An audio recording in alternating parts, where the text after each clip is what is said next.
전완근 자랑하다가 아야! 팔꿈치 통증이 생긴다면 이 질환일 수 있습니다. 괜찮겠지 하다가 만성이 될 수 있는 이 질환, 정체와 치료법 모두 알려드립니다. 안녕하세요. 가양제일 365 정형외과 대표원장 여주동입니다. 이번 영상에서는 골프랑 테니스를 안 쳐도 생길 수 있는 골프 엘보우와 테니스 엘보우에 대해서 알아보겠습니다.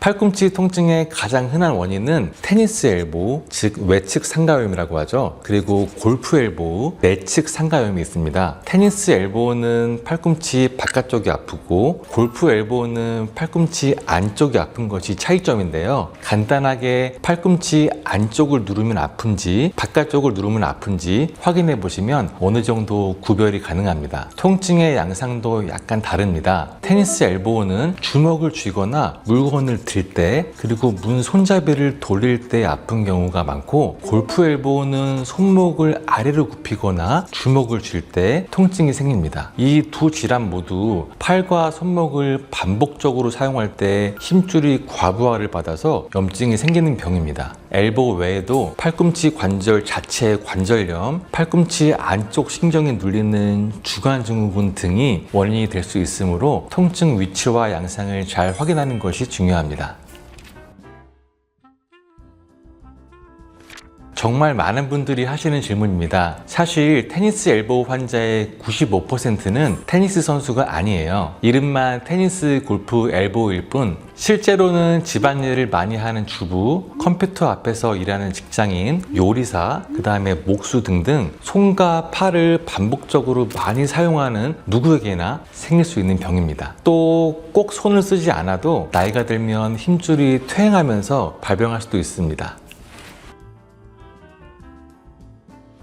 꼭 심하지 않더라도 병원에 가보시는 게 좋습니다. 왜냐하면 팔꿈치는 다른 관절과는 다르게 통증이 만성으로 진행되는 경우가 많으며, 제대로 치료를 안 하게 되면 재발률도 타 관절에 비해서 높기 때문입니다. 무거운 물건을 들 때만 아프다면 아직 초기 단계일 가능성이 높습니다. 이 시기에 잘 치료하면 훨씬 빨리 좋아집니다. 그리고 재발률도 떨어집니다. 하지만 방치하면 세수를 할 때나 수저를 들 때처럼 일상 활동을 할 때도 아플 수 있고, 계속 방치하면 만성 통증으로 굳어지기도 합니다. 특히 팔꿈치에서 아랫팔로 통증이 뻗어나가거나 밤에도 아프거나 팔 힘이 눈에 띄게 약해졌다면 지체 없이 병원에 방문하세요.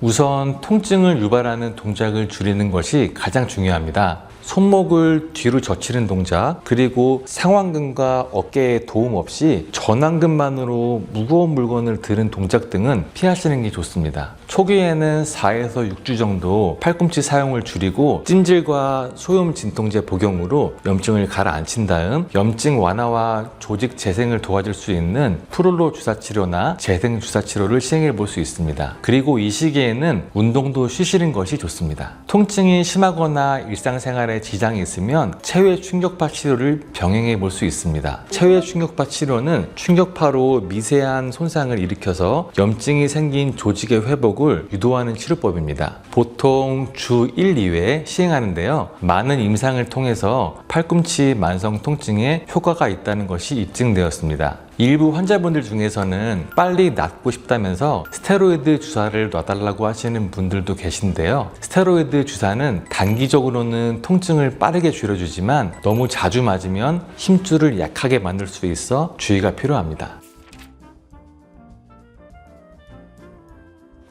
비수술적인 치료를 6개월 이상 충분히 시행해도 효과가 없거나 힘줄이 심하게 파열된 경우에는 수술을 고려합니다. 수술은 보통 관절 내시경으로 진행하는데요. 절개가 아주 작아서 회복이 빠른 편이며 수술 성공률도 높습니다. 하지만 전체 엘보우 환자 중에서 실제로 수술이 필요한 경우는 소수에 불과합니다. 비수술적인 치료를 충분하게 하는 것이 더 중요합니다.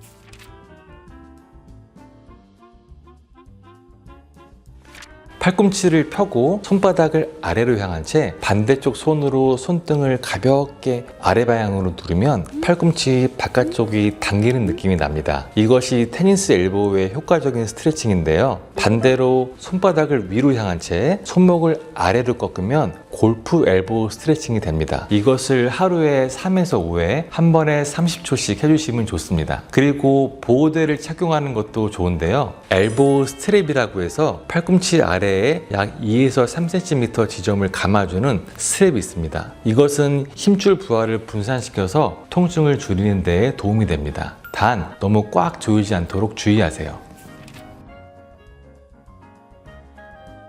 가장 중요한 것은 손목과 팔꿈치에 무리가 가지 않도록 근력을 기르는 것입니다. 특히 손목 신전근과 굴곡근을 균형 있게 강화하는 것이 운동에 좋습니다. 또 무거운 것을 들 땐 손목을 꺾지 않고 팔꿈치를 굽힌 채 몸에 붙여서 들어야 합니다. 마지막으로 운동이나 작업을 하시기 전에 충분히 스트레칭을 하시고 중간중간 주기적인 휴식을 취해 주시는 것이 좋습니다.